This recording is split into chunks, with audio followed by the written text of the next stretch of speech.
Hello guys, back to my YouTube channel. আজকের blog video আমি এখান থেকে স্টার্ট করলাম। আর মুখে দেখো দাড়ি, চুল চুল তো নেই মাথায়, তা হালকা হালকা চুল আছে। তা আয়নার সামনে গিয়ে আমাকে এত বন মানুষ মতন লাগছে, দেখতে আমারই ভালো লাগছে না। তাই আমি ভাবলাম একটু দাড়ি গোপটা কেটে আসি, একটু নায়ক নায়ক লাগবে তো।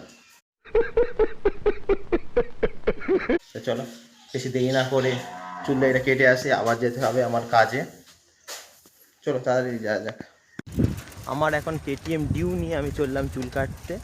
আর এ দেখো আমার কেটিএম ডিউ, বেশ ভালো তেল সার্ভিস।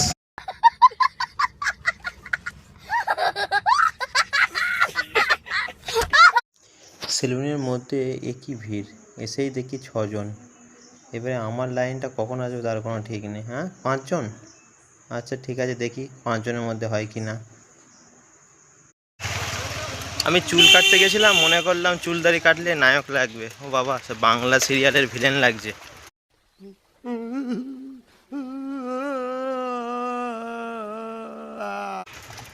দেখো, চলো অনেক দেরি হয়ে গেছে, বাড়িতে যেতে হবে, খাওয়া দাওয়া করতে হবে, আবার কাজে যেতে হবে। তুমি কি খাচ্ছ? আমার কি? ও, আমার মুড়ি? স্কুল থেকে বাড়ি এসে আমার মুড়ি খাচ্ছ? ও, আর আমার এখানে পান্তা ভাত, আর এখানে আম আছে, আম দিয়ে আর পান্তা ভাত দিয়ে খাবো। খাওয়া দাওয়া কমপ্লিট হয়ে গেল, মাংস আর এখনও দেখো খাওয়া দাওয়া কমপ্লিটই হলো না। চলো এখন যাব কাজে। আর চুল দাড়ি কেটেটা বেশ ভালোই লাগছে, খারাপ তো লাগছে না। ভেঙে দেবো। নাও। এখন কাজে যাবো, আর দেখো মাংসরা আমাকে বললো চুমু দেবো আমি, তাতে আমাকে চুমু দাও। ফোন দেখবো, আমাকে চুমু দেবে না তুমি?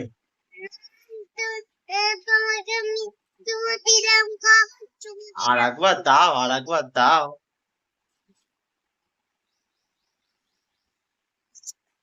কপালে দাও, কপালে দাও। তো দেখলে, শুধু ফোনটা নেওয়ার জন্য ও আমাকে কটা চুমু দিল। কিন্তু এমনি ও ভালো, আমাকে এমনি চুমু দেয় বললেই। বলো আর একবার দাও।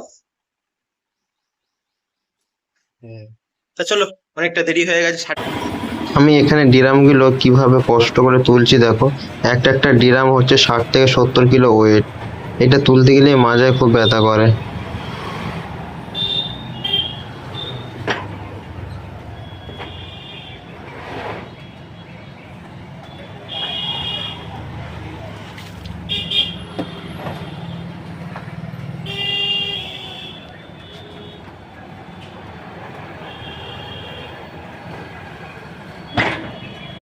আমার ভ্যানের মধ্যে মাল তোলা কমপ্লিট হয়ে গেছে। যেভাবে তোমাদের মাল তোলা আমি দেখিয়েছি, সেইভাবে প্রতিটা দোকানে আমাকে একা একা এইভাবে মাল তুলতে হয়। আর একটা একটা ড্রামের মধ্যে 60 থেকে 70 কিলো করে মাল থাকে। এই মালগুলো সব তুলতে হবে, মালগুলো ভাঙাতে হবে, মাছের খাবার দিতে হবে, তারপরে আমার কাজ শেষ। শুধু 400 টাকা। এত কাজ করে সারাদিন ভ্যান চালিয়ে মাছের খাবার দিয়ে তারপরে 400 টাকা আমাকে রোজ দেবে। তো চলো বেশি দেরি না করে তাড়াতাড়ি মাছের খাবারটা ওখানে গিয়ে দিয়ে দিই। ওরা মাছের খাবার দেবে, খাবারটা আমি দেবো না, শুধু আমার ওখানে নিয়ে যাওয়া কাজ। চলো বেশি দেরি না করে ওখানে যাওয়া যাক। ভ্যান আমি এখন নিয়ে চলে আসলাম এখানে। ভ্যান এখানে লাগানো হয়ে গেছে। এই তোমার ক্যারেটের মধ্যে মাল খালি করব, ব্যাস আমার কাজ কমপ্লিট। আর একজন আসছে ওই ভ্যান নিয়ে। কেউ নেই, কেউ নেই, আসো। আর এই সব তোমার পুকুরগুলো দেখছো, এইদিকে পুকুরগুলো দেখছো, সব এখানে মাগুর চাষ হয়। আরো ওই সাইডে পুকুর আছে, অনেক পুকুর। এখানে মাছ চাষ হয়, আর কোনো কিছু চাষ হয় না। এখানে ধান চাষ হতো আগে, এখন ধান চাষ আর হয় না, এখন সব মাছ চাষ হয়। আচ্ছা তাড়াতাড়ি খালি করে নি।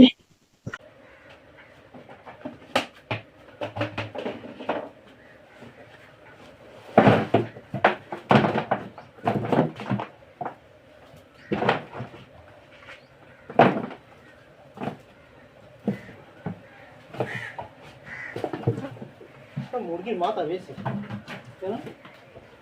এটা মুরগির মাথা বেশি রেখেছে কেন? বসে যাই মুরগির মাথা কি বালতা।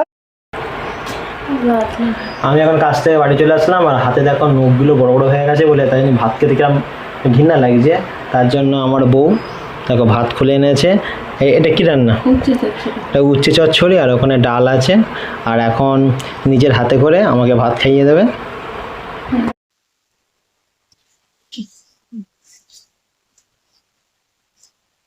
মজাই আলাদা বউর হাতে ভাত খাওয়া। सुकून का नाम सुना है? हाय हाय, इतना सुकून। আমার কুকুর কোথা থেকে টিএমসি ঝান্ডা নিয়ে এসে এখানে খেলা করছে বালির মধ্যে। এই ঝান্ডা কোথায় পেয়েছিস তুই? হ্যাঁ, ঝান্ডার কোথায় পেয়েছিস? এখানে কুকুর খেলা করছে আর বিড়াল দেখো বসতে বসতে ঘুমাচ্ছে। দেখো কিভাবে খাওয়া দাওয়া করে। এই দেখো, এই ওট ওট ওট ওট ওট, কত ঘুমাবি? ঘুমাবি কত? হ্যাঁ, ঘুমাবি কত? শুধু কামড়াবে, শুধু কামড়াবে। বিড়ালটা মাংসরা। এখন ঘরে এত গরম থাকা যাচ্ছে না, তার জন্য অনেকদিন আগেকার পাকা ছিল, এই পাকাটা এখন ওখানে টাঙাবো। আজকে থেকে বারান্দায় শোবো। আর এত গরম কি বলবো, থাকা যাচ্ছে না বলে দেখো পূর্ণ পাকা আবার সামসেট থেকে পারলাম পেরে, আবার এখন তো ঠিক করছি যে তোমার বাইরে লাগাবো।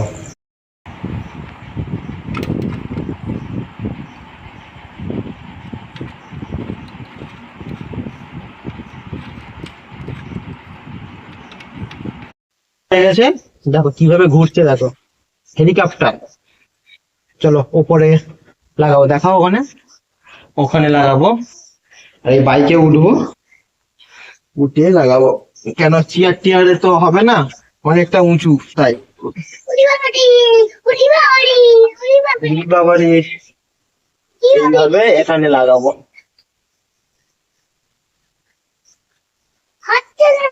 এর মধ্যে মানে কারেন্ট আছে, বুঝেছো? তুমি কারেন্ট অফ করে দাও।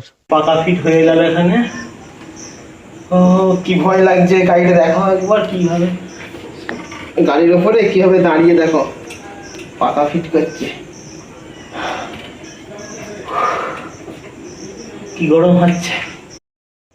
এখন অনেক কষ্টই পাকাটা লাগালাম দেখো, কিন্তু এইটাই সন্দেহ আছে যে পাখাটা এখনো চালু আছে কি না। এই বাইকের ওপরে পা দিয়ে আমি পাখাটা ফিট করলাম। প্রচণ্ড গরম হচ্ছে, মুখের মধ্যে পুরো ঘাম ভর্তি হয়ে গেছে।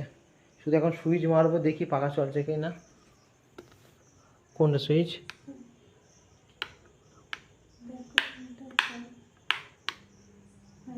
পাখা চলছে, পাখা চলছে, পাখা চলছে। খুব শান্তি হয়ে গেল। এত কষ্ট হচ্ছে, আমি আর থাকতে পারছিলাম না। হাত ব্যথা হয়ে গেছে, পিঠে মশা কামড়েছে, আমি নড়তে পারছিলাম না।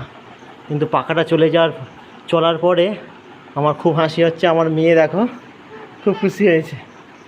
আর এই ঘরের ফ্যানটা খুব জোরে ঘুরতো, আস্তে আস্তে হাওয়া বন্ধ হয়ে গেছে।